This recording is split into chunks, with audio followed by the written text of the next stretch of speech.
আচ্ছা দর্শক সকলকে আমন্ত্রণ জানাচ্ছি প্ল্যানেটারি হেলথ একাডেমি সুরক্ষায় প্রতিদিনের আজকের আয়োজনে পাওয়ার্ড বাই ইউনিকো হসপিটালস। সাথে আছে আমি ডক্টর মুশতাকিব নায়ুব। দর্শক আমরা নিশ্চয়ই জানি যে আমাদের যত রকমের রোগের ব্যবস্থাপনা আছে সেখানে চিকিৎসা হোক অথবা এর অন্যান্য যে ব্যবস্থাপনার অনুষঙ্গ সব কিছুর শুরু কিন্তু রোগের সঠিক ডায়াগনোসিসের মধ্য দিয়ে। আমরা যদি রোগটাকে সঠিকভাবে নির্ণয় করতে না পারি তাহলে কিন্তু এর চিকিৎসার প্রতিটি ধাপেই ভুল হওয়ার সম্ভাবনা থাকে। একজন বিশেষজ্ঞ ডাক্তার তিনি যতই এক্সপার্ট হন না কেন, তিনি যদি ডায়াগনোসিসের রিপোর্টটি সঠিকভাবে না পান তাহলে কিন্তু তিনি সঠিক ওষুধ দিতে পারবেন না। বাংলাদেশের চিকিৎসার যেই সংকট তার অন্যতম গোড়ায় কিন্তু লুকিয়ে আছে আমাদের এই ডায়াগনোসিসের যে ব্যবস্থাপনা সেখানকার দুর্বলতা। আজকে আমরা কথা বলবো আমাদের দেশে রোগ নির্ণয়ের যে ল্যাব টেস্টগুলো হয় সেখানে কি কি দুর্বলতা আছে, মানুষের আস্থাহীনতার জায়গা কোথায় এবং সেখান থেকে আমরা কতখানি এগোতে পেরেছি এই প্রসঙ্গে। এই বিষয়গুলো নিয়ে কথা বলার জন্য আমাদের সাথে ইউনিকো হসপিটালের ল্যাবরেটরি মেডিসিন বিভাগের 3 জন বিশেষজ্ঞ উপস্থিত হয়েছেন। আমি তাদের সাথে পরিচয় করিয়ে দিচ্ছি। আমার সাথে আছেন ব্রিগেডিয়ার জেনারেল ডাক্তার মোহাম্মদ মিজানুর রহমান, তিনি রক্তরোগ বিশেষজ্ঞ এবং সিনিয়র কনসালটেন্ট হেমাটোলজি এবং তিনি lab coordinator. Doctor Mizanur Rahman, স্বাগত আমাদের অনুষ্ঠানে। অনেক ধন্যবাদ আপনাকে। আমাদের সাথে আছেন ডাক্তার ABM Abdul Wadud, senior consultant microbiology. আমাদের সাথে আছেন প্রফেসর ডাক্তার Mohammad Motiur Rahman, senior consultant biochemistry. যেটি বলেছি 3 জনই আমাদের সাথে যোগ দিয়েছেন ইউনিকো হসপিটাল থেকে। আমি প্রথমে আলোচনার শুরুতে ডাক্তার ABM আব্দুল ওয়াদুদ আপনার কাছে আসব। আমরা যে বলছি যে আমাদের দেশে ল্যাবরেটরি মেডিসিন যেটা আপনারা যে টেস্টগুলো করছেন, আমাদের দেশের বিভিন্ন হসপিটালে যে টেস্টগুলো হচ্ছে সেগুলোর অনেকগুলো ভালো, আবার কিছু কিছু জায়গায় কিন্তু আস্থার সংকট আছে। এটাই আমাদের রূঢ় বাস্তবতা। সেখানে আমরা যাব, কিন্তু তার আগে একটু জেনে নেই যে দীর্ঘদিন ধরে আপনারা কাজ করছেন এই সেক্টরে, আপনাদের বিবেচনায় কি দেখেছেন, আমরা কতখানি এগিয়েছি আমাদের দেশের যে ডায়াগনস্টিক টেস্টগুলো হয় সেগুলোর ক্ষেত্রে? ধন্যবাদ আপনাকে। আসলে ল্যাবরেটরি মেডিসিনের যে প্রেক্ষাপট আগে যে অবস্থানে ছিল এখন এটার বিস্তৃতি অনেক বড়। কারণ আগে খুব ছোট পরিসরে টেস্টগুলো হতো, এখন কিন্তু টেস্টের পরিধি এবং তার স্পেকট্রাম অনেক বেড়ে গেছে। আচ্ছা, আমরা এগিয়েছি, আমরা যে পিছিয়ে গেছি সেটা বলবো না, আমরা এগিয়েছি। কিন্তু আমাদের বিভিন্ন ধরনের ল্যাব আছে, বিভিন্ন হাসপাতালে ক্যাটাগরি আছে। ধরেন বাংলাদেশে প্রায় 27 থেকে 30,000 ল্যাব ফাংশনাল, কিন্তু মানে কিছু কিছু ল্যাব যারা বড় অর্গানাইজেশন তাদের যে এক্সপার্টাইজ, তাদের মেশিনের কোয়ালিটি এবং তাদের দক্ষ মানে ল্যাব স্টাফ, তো এগুলো কিন্তু খুবই ইম্প্যাক্ট আনে রেজাল্টের উপরে। বিকজ আরেকটা জিনিস হচ্ছে যে আপনার যে এরর হয় বা যেগুলো আমরা দেখতে পাই যে ভুলগুলো হয়, এই ভুলগুলো কিন্তু আসলে প্রি অ্যানালাইটিক বেশি। কারণ আপনার যদি কারেক্ট পেশেন্ট না হয়, যদি কারেক্ট স্যাম্পল না হয়, কারেক্ট কন্টেনার না হয়, কারেক্ট মেথড না হয়, তাহলে কিন্তু মেশিন আপনাকে ওই রেজাল্টটা দিবে না। আমাদের প্রায় 70% এররই হচ্ছে হলো প্রি অ্যানালাইটিক। মেশিন কিন্তু সচরাচর কখনো ভুল রিপোর্ট দেয় না, ও একটা স্পেকট্রামের মধ্যে রেজাল্ট দিয়ে যাচ্ছে আপনাকে, এবং ভুল দিচ্ছে না সঠিক দিচ্ছে এই জিনিসটাকে অ্যানালাইসিস করার জন্যই কিন্তু আপনার এই দক্ষ জনবল দরকার। অনেক ধন্যবাদ ডক্টর ওয়াদুদ। ডক্টর মিজানুর রহমান, আপনার কাছে আসি যে এই যে প্রসঙ্গটি আমরা খানিকটা আলোচনায় আনছি, এই অনুষ্ঠানটি যারা দেখছেন তাদের অনেকেরই অভিজ্ঞতা আছে যে তারা কোনো একটা ল্যাবে একটা টেস্ট করেছেন, সেটি হতে পারে ধরেন উপজেলায় কোনো একটি করলেন এবং তারপর ঢাকায় আসলেন, ঢাকার ডাক্তার উপজেলার রিপোর্টটি নিচ্ছেন না এবং তারপর তাকে আবার এই টেস্ট করতে হচ্ছে। এরকম ঘটনা অনেক রোগীর ক্ষেত্রে ঘটে। এটি কেন ঘটে? ঢাকার ডাক্তার কেন এটি নেবেন না? এবং সেটি যদি আমরা প্রতিরোধ করতে চাই, কোন জায়গায় আমাদের কাজ করা উচিত?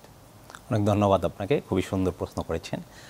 তা আপনি যেটা বললেন যে একজন রোগী উপজেলাতে পরীক্ষা করিয়েছে এবং সে উপজেলা থেকে হয়তো রেফার্ড হয়ে জেলা শহরে কিংবা ঢাকা শহরে এসেছে। ঢাকা শহরে যিনি যে বিশেষজ্ঞ ওই পরীক্ষাগুলো দেখলেন তিনি হয়তো বললেন যে আবার পরীক্ষা করাতে। তার মূল কারণ হয়েছে যে আমাদের আধুনিকীকরণ করা হয়নি উপজেলাগুলোতে।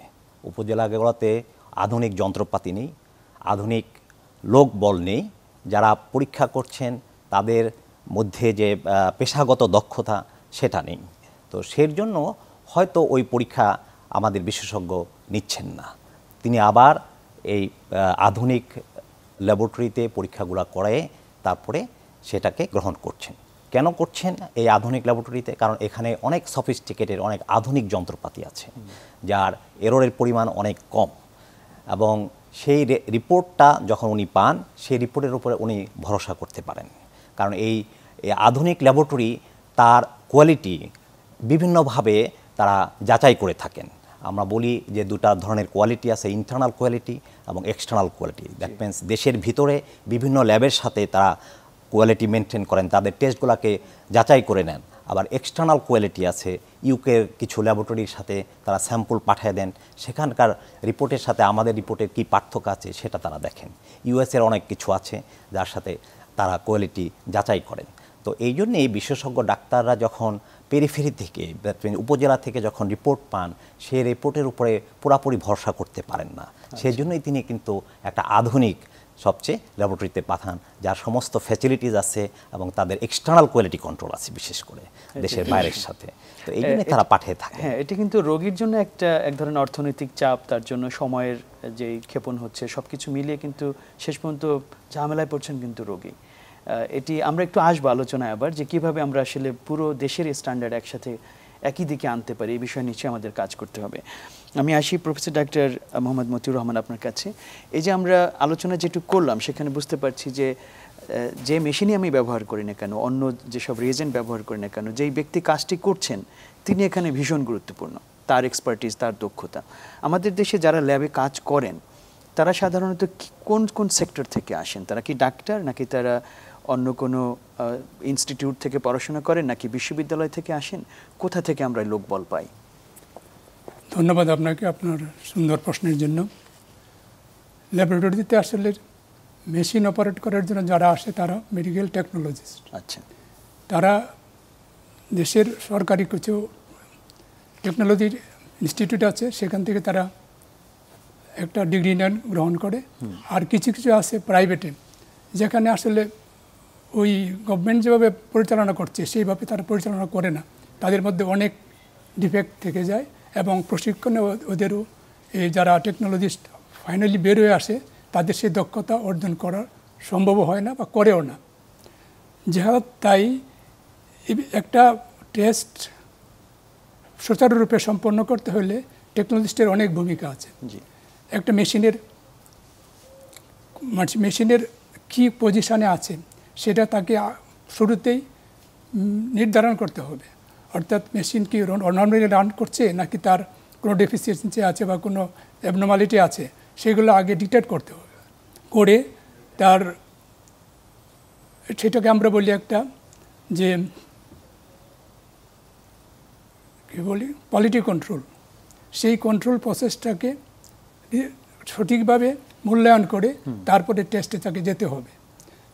সেটা যদি সেইভাবেই প্রসিডিউরগুলো মেনটেন করে ফাইনালি সে টেস্ট রান করে, তাহলে আর মেশিনের দিকেও একটা ব্যবস্থা থাকতে হবে যে মেশিনটা আসলেই কোয়ালিটি সম্পন্ন।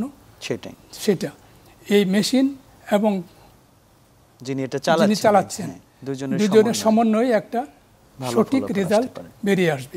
কাজে সেটার যদি কোথাও ব্যত্যয় হয় তাহলে অ্যাবনর্মাল রেজাল্ট আসে, মানুষ সাফার করে। খুবই গুরুত্বপূর্ণ জায়গা। আমি কিন্তু এখানে ডাক্তার ওয়াদুদ আপনার কাছে আসবো, যে এই যে ল্যাব টেকনিশিয়ান যাদের কথা বলা হচ্ছে তারা এখানে খুবই ভাইটাল রোল প্লে করছে। তার নেগলিজেন্স একটা যদি থাকে তাহলে ভুল আসতে পারে, তার যদি জ্ঞানের স্বল্পতা থাকে বা দক্ষতার স্বল্পতা থাকে তাহলেও এই সমস্যাটা তৈরি হতে পারে। আমাদের দেশে যারা ল্যাব টেকনিশিয়ান যা আছে অথবা মেডিকেল টেকনোলজিস্ট যারা আছেন তাদেরকে এই খুবই ভালোভাবে দক্ষ করার জন্য যেই সিস্টেম আমাদের দেশে এখন প্রচলিত আছে সেটি কতখানি আধুনিক এবং এখনকার সময়ের যে চাহিদা সেটা মোকাবেলা করার জন্য কতখানি উপযোগী বলে আপনি মনে করেন? ধন্যবাদ আপনাকে। আমাদের দেশে স্যার যেটা বললেন যে আমাদের দুই ধরনের medical laboratory technology training institute আছে, একটা সরকারি ব্যবস্থাপনা, একটা প্রাইভেট ব্যবস্থাপনায়। কিন্তু এখন হচ্ছে যে আমরা যারা টারশিয়ারি কেয়ার হসপিটালের যে ইনস্ট্রুমেন্টগুলো ব্যবহার করি, এর পরিচালনা, এর ম্যানেজমেন্ট, এর মেনটেন্যান্স, এটা কিন্তু ওরা ওই ট্রেনিংয়ের সময় কিছুই জানে না। সেটা ওদেরকে শুধু মানে একদম বেসিক যে to become a laboratory technologist এটাই জানানো হয়।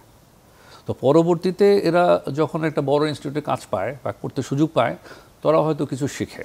কিন্তু যেখানে এই সুযোগটাই নাই, তার পক্ষে তো আর আগানো সম্ভব হয় না। তার পক্ষে এবং আরেকটা জিনিস হচ্ছে যে ল্যাবে কাজ করছে সেখানে যদি একজন দক্ষ কনসালট্যান্ট থাকেন তার ডিপার্টমেন্টে, সে কিন্তু তাকে ওটাকে টিটবিটসগুলো বুঝাইতে পারে যে কিভাবে হবে, কেন হবে, এবং সে একটা রেজাল্ট কখন কনসালটেন্টকে অ্যাকনোলেজ করতে হবে, স্যার এই রিপোর্টটা ভালো হচ্ছে না, ভালো আসছে না। তো এই জিনিসটা তাকে বুঝতে হবে, কারণ কনসালট্যান্ট কিন্তু সারাক্ষণ মেশিনে বসে থাকবে না। হ্যাঁ, তো তাকে অ্যাকনোলেজ করতে হবে যে স্যার এই রিপোর্টটা তো এরকম আসছে, কী করব। তো এই জিনিসটা বোঝার দক্ষতা যখন ডেভেলপ করবে তখনই একজন সে ভালো ল্যাবরেটরি টেকনোলজিস্ট হবেন। সেটাই। এই প্রেক্ষিতে ডক্টর মিজানুর রহমান, আমাদের দেশে যেসব ইনস্টিটিউট আছে, এটি এই সংক্রান্ত আমার শেষ প্রশ্ন আসলে, কারণ লোকবলের জায়গাটায় আমরা কিন্তু খানিকটা দুর্বল জায়গায় আছি। তো আমাদের দেশের যেসব ইনস্টিটিউটগুলো আছে, সরকারি যেগুলো কমপক্ষে, সেখানে আধুনিক যেসব মেশিন আপনারা ব্যবহার করছেন, যেমন ইউনিকো হসপিটালে আপনারা যেসব মেশিন এনেছেন, অথবা আমাদের দেশের শীর্ষ হসপিটালগুলো যেগুলো আছে, অথবা সরকারিও যেসব ভালো হসপিটাল আছে, সেই যন্ত্রপাতিগুলোর সাথে যদি আমরা এদেরকে শুরুতেই পরিচিত করাতে পারতাম, তাহলে নিশ্চয়ই তারা অনেক ভালো সার্ভ করতে পারতেন। এক্ষেত্রে এই ইনস্টিটিউটগুলোর কেমন প্রস্তুতি দরকার এবং সরকার এখানে কিভাবে ভূমিকা রাখতে পারে? ধন্যবাদ আপনাকে। আমাদের বিশেষ করে বিভিন্ন জেলা শহর এবং বিভাগীয় শহরগুলোতে যে সমস্ত সরকারি হসপিটাল আছে, তাদের যে ইনস্ট্রুমেন্টগুলো আছে, তাদের যে ইকুইপমেন্টগুলো আছে, সেগুলো আমি মনে করি যে আধুনিকই আছে। এবং আমাদের যে ল্যাবরেটরি টেকনোলজিস্ট বের হচ্ছে, তাদের কিন্তু একটা অংশ ট্রেনিং করতে হয় এই সমস্ত সরকারি হসপিটালে অথবা বড় হসপিটালে। ইভেন প্রাইভেট হসপিটালও আছে অনেক, যেগুলাতে এরকম সুযোগ রয়ে গেছে, বড় বড় মেশিন রয়ে গেছে, ভালো কোয়ালিটি সম্পন্ন মেশিন রয়ে গেছে। তো এই সমস্ত যে সমস্ত মেডিকেল ল্যাবরেটরি টেকনোলজিস্ট ছোট ইনস্টিটিউট থেকে বের হচ্ছে, তাদের কিন্তু ইন্টার্নিটা এরকম বড় হসপিটালে করতে হচ্ছে। অতএব আমার মনে হয় যে কিছুটা তারা ওরিয়েন্টেড হচ্ছে। তো আরও ভালো আমার মনে হয় যে এখানে দক্ষ কনসালটেন্টের অধীনে একটা একাডেমিক পরিবেশ তৈরি করে তাদেরকে শিক্ষিত করে তোলা হলে তারা খুব ভালো সার্ভিস দিতে পারবে। সেটি। তাহলে এই জায়গাটায় আপনাদের হসপিটালগুলো কিন্তু একটা রোল প্লে করছে। আমাদের যে শীর্ষ প্রাইভেট হসপিটাল যেগুলো আছে, অথবা পাবলিক হসপিটাল ও সরকারি হসপিটাল যেগুলো আছে, তারা নিশ্চয়ই একটা সমন্বিত উদ্যোগের মাধ্যমে আমাদের জনবলটা আরও বেশি দক্ষ করার ক্ষেত্রে ভূমিকা রাখতে পারে। এবার আমি একটু মূল জায়গাটা আসি। ডাক্তার মতিউর রহমান, আপনার এখানে যেমন আপনি বায়োকেমিস্ট্রি যেই ল্যাবরেটরি মেডিসিনের যেই পার্টটা, সেটি আপনি দেখছেন। তাহলে এরকম যে বায়োকেমিক্যাল টেস্ট যেগুলো করা হয়, সেগুলো কি কি সাধারণ টেস্ট যেগুলো প্রায় রেগুলার বেসিসে আপনারা করেন আমাদের রোগীদের জন্য? সাধারণ টেস্ট বলতে আমরা বায়োকেমিক্যাল করি, যেমন ডায়াবেটিস, ব্লাড গ্লুকোজ, তারপরে হাইপারটেনশন, এই চিন্তা করলে লিপিড প্রোফাইল, লিভারের ফাংশন যেগুলো আমরা ডিস্টোরিয়েট হতে পারে এরকম সাসপেক্টেড করা হয়, তখন লিভার ফাংশন টেস্ট, কিডনি বা রেনাল ফাংশন টেস্ট, এগুলো রেগুলার হচ্ছে আমাদের। তারপরে কিছু এনজাইমস যেগুলো বিভিন্ন রোগে বেড়ে যায় শরীরে, সেগুলো হার্টের জন্য যেমন কিছু টেস্ট আছে, যেমন ট্রোপোনিন, আমরা সাধারণত ট্রোপোনিন আই করি, এবং CKMB, that is cardiac phosphokinase enzyme করি, যেটা হার্টের ইন্ডিকেট করে, সেটা স্পেসিফিক আছে, সেটা আমরা করি। এরকম জেনারেল টেস্ট অনেক কিছু করি আমরা। বিভিন্ন অর্গান স্পেসিফিক টেস্টগুলো কিন্তু আছে, লিভারের জন্য করছেন, লিভার, কিডনি, হ্যাঁ, প্রত্যেকটার জন্য বায়োকেমিক্যাল টেস্ট করছেন রেগুলার। আচ্ছা, এইটার প্রসঙ্গে যদি আসি, যে যখন একটা টেস্ট আপনারা করছেন, বায়োকেমিক্যাল টেস্ট যেটাই হোক, এর মধ্যে কিছু টেস্ট আছে যেটি অনেক বেশি সেন্সিটিভ, এবং কিছু টেস্ট আছে হয়তো আপনি একটু রেঞ্জ একটু কম বেশি হলেও সেটা হয়তো রোগীর জন্য অত বেশি গুরুত্বপূর্ণ না। এই জায়গাটাকে একটু বলবেন যে ডক্টর ওয়াদুদ, যে কোন কোন টেস্ট আছে যেটি আমাদের রোগীদের একটু বেশি সচেতনভাবে বুঝতে হবে বা দেখতে হবে, এবং ডাক্তার যারা আছেন তারাও এই টেস্ট যখন ইন্টারপ্রেট করবেন একজন রোগীর চিকিৎসার জন্য, সেখানে তিনি অনেক বেশি সতর্কতা অবলম্বন করবেন? হ্যাঁ, ধন্যবাদ আপনাকে। অ্যাকচুয়ালি আমাদের টেস্ট প্যারামিটার আমরা তিনভাবে ভাগ করে থাকি। একটা হলো ইমার্জেন্সি টেস্ট, যেগুলো ইমিডিয়েট ট্রিটমেন্ট এবং তার সাথে পেশেন্টের life and death question is arise. আর কিছু আছে ধরেন আর্জেন্ট টেস্ট, যেগুলো আমরা একটু কম দেরি করে দিলেও সমস্যা নেই, কিন্তু কিছু যেগুলো আর্জেন্ট টেস্ট, ইমার্জেন্সি টেস্ট, সেগুলো যেমন ধরেন কার্ডিয়াক ইমার্জেন্সি, একটা পেশেন্ট আসলে তাকে আমাদের ট্রোপোনিন 1 ঘন্টার মধ্যে রেজাল্ট দিতে হবে। সো এইখানে কোনো কম্প্রোমাইজ করা হয় না, টাইমটা ইজ এ ফ্যাক্টর। কারণ আমরা জানি যে কার্ডিয়াক অ্যারেস্টে বা কার্ডিয়াক কোনো ডিজিজে গোল্ডেন আওয়ার হচ্ছে 6 আওয়ার্স। তো 6 ঘন্টার মধ্যে যদি তার প্রাইমারি ট্রিটমেন্ট শুরু করা না যায় তাহলে লাইফ অ্যাট স্টেক। যেমন একটা পেশেন্ট যদি আসে তাহলে আমরা ক্রিয়েটিনিনটা দেখি, তার ইলেকট্রোলাইট দেখি, ইলেকট্রো লাইফ সেভিং। হ্যাঁ, ইভেন একটা ব্লাড গ্লুকোজও কিন্তু লাইফ সেভিং, কারণ ব্লাড গ্লুকোজ যদি অনেক হাই থাকে, যদি সে ডায়াবেটিক কিটোসিস ডেভেলপ করে তাহলে কিন্তু লাইফ অ্যাট স্টেক। সো এই জিনিসগুলো আমরা খুব দ্রুততার সময় দিয়ে থাকি। এখন যেটা বলছিলেন যে ক্রিটিক্যাল সবগুলোই ক্রিটিক্যাল। আচ্ছা, কিন্তু কিছু কিছু টেস্ট রেজাল্ট স্ট্যান্ডার্ডাইজ করা হয়েছে, ধরেন বিলিরুবিন, যেমন ট্রোপোনিন আই, তারপর আপনার ক্রিয়েটিনিন, এগুলো স্ট্যান্ডার্ডাইজ। এই ভ্যালু কিন্তু খুব বেশি ফ্ল্যাকচুয়েট করবে না, ইনস্টিটিউট ভ্যারি করবে না, এবং খুব মিনিমাম ভ্যারি করবে। তো এখানে একটা জিনিস হচ্ছে, আমি বলি যে আমাদের একটা সায়েন্টিফিক একটা ইস্যুজ আছে যে মেজারমেন্ট অফ আনসার্টিনিটি। আচ্ছা, যখন আমরা একটা টেস্ট করি একটা অ্যানালাইজার দিয়ে, এখন ওই ব্লাডে যে ওই ক্রিয়েটিনিন যে 1ই আছে এটা কিন্তু নিশ্চিত না, হয়তো এটা 1.1ও থাকতে পারে অথবা 0.9ও থাকতে পারে, কিন্তু ওই মেশিনটা অ্যানালাইজ করছে এইটা, ওর অ্যানালাইসিস ক্যাপাসিটি হচ্ছে 1 পর্যন্ত, হয়তো আরেকটা অ্যানালাইজার হয়তো 1.1 অ্যানালাইসিস করতে পারে। সুতরাং যারা ক্লিনিশিয়ান থাকবেন তাদেরও এই রেজাল্টটাকে ওইভাবে ক্লিনিক্যাল কোরিলেশনকে ইন্টারপ্রেট করতে হবে। আচ্ছা, এটা একটা গুরুত্বপূর্ণ বিষয়। আমরা এই যত রকম টেস্টের কথা বলছি, এখানে প্রযুক্তির একটা বিরাট রকমের ভূমিকা আছে। আপনারা হয়তো নিজেরা যখন ক্যারিয়ার শুরু করেছেন তখন যেসব মেশিন ব্যবহার করতেন এখন নিশ্চয়ই সেটি অন্য জায়গায় চলে গেছে। আপনারা এখন যেসব প্রযুক্তি ব্যবহার করছেন সেক্ষেত্রে নিজেদেরকে কিভাবে আপনারা এর সাথে অ্যাডাপ্ট করেন, এটি প্রথম প্রশ্ন ডাক্তার মিজানুর রহমান আপনার কাছে। এবং যখন এক জায়গা থেকে, বেশিরভাগ ক্ষেত্রে রোগীদের যেই কমপ্লেইন থাকে যে সে এক ল্যাবে করার পরে একটা ভ্যালু পেলো, আর এক ল্যাবে গিয়ে সে আরেকটা ভ্যালু পেলো, এখানে কি ওই প্রযুক্তির বেশি ভূমিকা থাকে নাকি যে ব্যক্তি টেস্ট করছেন বা যে রিয়েজেন্ট ব্যবহার করছে তার মূল ভূমিকা থাকে? ধন্যবাদ আপনাকে। ভূমিকা আসলে যদি আমি বলি যে একটা কথা আছে, ম্যান বিহাইন্ড দ্য মেশিন, যে মানুষটা মেশিনের পিছনে কাজ করছে তার গুরুত্ব কিন্তু অনেক বেশি। এর সাথে মেশিন এবং রিয়েজেন্টের গুরুত্ব অনেক রয়ে গেছে। আমরা কি রিয়েজেন্ট ব্যবহার করছি তার উপরে ভিত্তি করে কিন্তু টেস্টের যে রেফারেন্স রেঞ্জ অথবা নর্মাল রেঞ্জ যেটাকে আমরা বলি, সেই রেঞ্জ আপনার এদিক ওদিক হতে পারে। এক ল্যাবরেটরিতে হয়তো একটা রিয়েজেন্ট ব্যবহার করছে, তার আমি যদি একটা উদাহরণ দেই, তার হিমোগ্লোবিনের রেঞ্জ হয়তো সেখানে একটা পুরুষ মানুষের জন্য 12 থেকে 16 গ্রাম পার ডেসিলিটার দেওয়া হয়েছে। আরেকটা ল্যাবরেটরিতে হয়তো অন্য রিয়েজেন্ট ব্যবহার করছে, তার রেঞ্জ হয়তো দেওয়া হয়েছে 13 থেকে 17 গ্রাম পার ডেসিলিটার। তো এই পার্থক্যটা কিন্তু ল্যাবরেটরি টু ল্যাবরেটরি, এক ল্যাবরেটরি থেকে আরেক ল্যাবরেটরিতে এটা ভ্যারি করতে পারে। তো এটাকে আমাদের মানতে হবে, যিনি ক্লিনিশিয়ান তিনি এটাকে ইন্টারপ্রেট করবেন এবং তিনি এটা বুঝতে পারবেন। তো এটা একটা ব্যাপার। আমরা আপনি যেটা বললেন যে আমরা নতুন পদ্ধতি বা এই আধুনিক পদ্ধতিতে কি ব্যবহার করতে পারছি, তো আমরা বর্তমানে ল্যাবরেটরি যে সিস্টেম আছে আমাদের, আমরা ল্যাবরেটরি একটা সফটওয়্যার বলে LIMS, laboratory information management system, আমরা সেই ল্যাবরেটরি ইনফরমেশন ম্যানেজমেন্ট সিস্টেম ব্যবহার করছি। আমরা তার মাধ্যমে রিপোর্টটা সাথে সাথে আপনার ক্লিনিশিয়ান যে ডেস্কে বসেন তার কম্পিউটারের মধ্যে চলে যাচ্ছে, আমরা দেখতে পাচ্ছি, আমরা যখনই অ্যাপ্রুভ করব সেটা চলে যাচ্ছে, উনি ওখান থেকে দেখতে পাচ্ছেন। এছাড়াও আমরা AI based, artificial intelligence based আমরা প্রযুক্তি ব্যবহার করতে পারি। বিশেষ করে ডিজিটাল প্যাথোলজি যেটাকে বলে, সেই ডিজিটাল প্যাথোলজিকে আমরা অ্যাডপ্ট করতে পারি, যদিও আমাদের দেশে এখনও এটা আসেনি বা সারা বিশ্বে এখনও এটা একটু পিছনে আছে অন্যান্য এআর তুলনায়। তো আমার মনে হয় যে আগামী 2 থেকে 5 বছরের মধ্যে এটা ফুল সুইংয়ে একেবারে পুরো দমে এই এআর ব্যবহার চলে আসবে ল্যাবরেটরিতে, এবং আমরা অনেক ভালো আরও ভালো রিপোর্ট পাবো, সেটি দেওয়া সম্ভব হবে।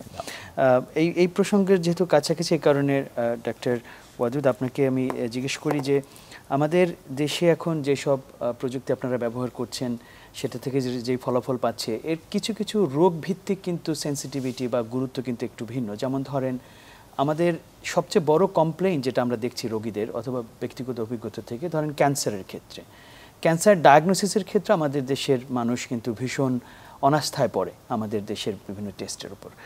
এটি মূল সংকটটা কোথায় বলে আপনার কাছে মনে হয়? ওনারা প্রায় বলে যে উনি বিদেশে গিয়েছেন, অনেক ভালো একটা ট্রিটমেন্ট পেয়েছেন এবং তার ডায়াগনস্টিক রেজাল্ট যেটা সেটা দেশের তুলনায় একটু আলাদা এসছে। এরকম ঘটনা কি আপনারাও এক্সপিরিয়েন্স করেছেন আপনাদের অভিজ্ঞতা, এবং সেটার কারণটা কেমন বলে মনে হয়? আসলে এটা একটা জটিল বিষয়, কারণ ক্যান্সার ডায়াগনোসিসটা খুব ইজি না, কারণ এটা যে পোর্শন থেকে যখন ক্যান্সার হলো, তারপর সার্জিক্যাল একটা ম্যানোভার হলো, তারপর একটা টিস্যু পাঠানো হলো, এখন যে স্পেশালিস্ট মানে হিস্টোপ্যাথোলজি যেটাকে ট্রিটমেন্ট করবেন বা সে স্লাইড করবেন, ভেরি ইজি, কারণ একটা বড় অর্গান আসছে, হ্যাঁ, তাকে হয়তো মানে হোল প্রসেসটাকেই তাকে করতে হয়, একটা দীর্ঘমেয়াদী পরিকল্পনা হয়। তো আমি যদিও হিস্টোপ্যাথোলজিস্ট না, তো এখানে আসলে আমাদের যে এখন টেকনিক্যাল এক্সপার্টাইজ আছে এবং আমাদের টেকনোলজি আমরা ব্যবহার করি, তাতে আসলে মানে খুব বেশি যে মিস হয় তা বলা মুশকিল। খুব যখন বর্ডার লাইন থাকে যে বোঝা যাচ্ছে না যে এটা আইদার ক্যান্সার অথবা ক্যান্সার না, তো সেই ক্ষেত্রে হয়তো কিছু ডিলেমা থাকে, কিন্তু একদম পারফেক্ট যেগুলো আছে, যেগুলো একদম শিওর, ওগুলো কিন্তু খুব মিস হয় না। আচ্ছা, এখানে যথেষ্ট পরিমাণ অগ্রগতি হয়েছে সেক্ষেত্রে আমরা বলতে পারি। ডক্টর মতিউর রহমান, আমরা এখন যেসব টেস্ট করছি বা আপনারা যে সময় পড়াশোনা করেছেন সেই তুলনায় কিন্তু এখন অনেক নতুন নতুন টেস্ট এসছে, অনেক নতুন নতুন প্যারামিটার এসছে, মার্কার এসছে। এসব ক্ষেত্রে বিশেষ করে আপনাদের হসপিটাল যেটা ইউনিকো হসপিটাল, এখানে আপনারা কিভাবে এই নতুন মার্কার বলি বা নতুন যেই প্যারামিটার বলি সেগুলোকে কিভাবে আপনারা সংযুক্ত করছেন? ধন্যবাদ আপনাকে। সংযুক্ত মানে আমাদের অটো অ্যানালাইজার, বিশেষ করে বায়োকেমিস্ট্রি অ্যানালাইজার, আমাদের একটা মেশিন আছে, সেটা হলো অ্যাবট কোম্পানি, আমেরিকার মেশিন। এটা দুটো পার্ট, একটা কেমিস্ট্রি আর একটা ইমিউনোকেমিস্ট্রি, CNI।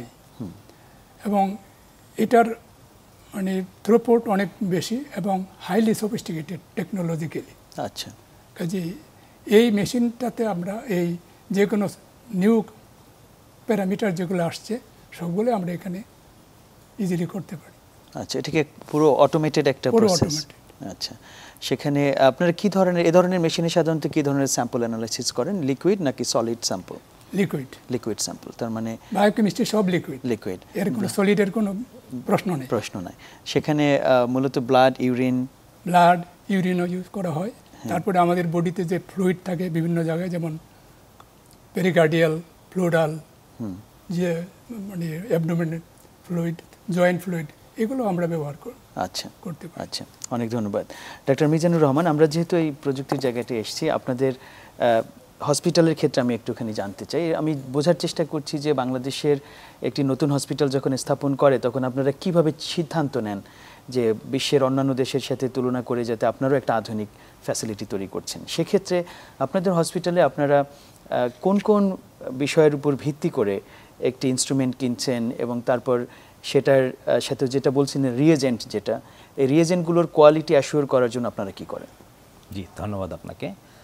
আমরা এই ইউনিকো হসপিটাল প্রাইভেট লিমিটেড যেটা, এখানে আমরা ল্যাবরেটরি অত্যন্ত সফিস্টিকেটেড, অত্যন্ত আধুনিক মেশিন দিয়ে আমরা শুরু করেছি। আমাদের প্রফেসর মতিউর রহমান বললেন যে অ্যাবট কোম্পানির 3টা অংশ আছে, আপনার এলএনইটি আই, এলএনইটি সি এবং এলএনইটি এইচকিউ। এলএনইটি সি মানে বায়োকেমিস্ট্রি, এলএনইটি আই মানে ইমিউনোলজি এবং এলএনইটি এইচকিউ মানে হেমাটোলজি। আচ্ছা, এই ইনস্ট্রুমেন্টের একটা দিক আছে যে এটা অনলাইনে তার কোয়ালিটি কন্ট্রোলটা বাইরের সাথে সাথে এরা কম্পেয়ার করতে পারে। অতএব যখনই কোনো ভুল দেয় তখনই তারা ফ্ল্যাগিং বলি আমরা, রেড একটা অ্যালার্ম দেয়। তো আমরা তখন বুঝতে পারি যে এই মেশিনটা হয়তো এই রিপোর্টটা ঠিক দিচ্ছে না। তো আমরা কিন্তু শুধু এই এলএনইটি নিয়েই মানে থাকিনি, আমাদের ব্যাকআপের জন্য অন্যান্য কোম্পানিরও বিভিন্ন মেশিন আছে। তখন আমরা অন্য মেশিনে এই স্যাম্পলটাকে চালিয়ে আমরা কিন্তু কম্পেয়ার করতে পারি যে আমরা আছে কিনা। এবং আমরা রিয়েজেন্টও এখন জানেন আমাদের যত মেশিন আমরা ছাপ্পাই দিচ্ছে, ল্যাবরেটরি মেশিন, এগুলো সবই ক্লোজ সিস্টেম।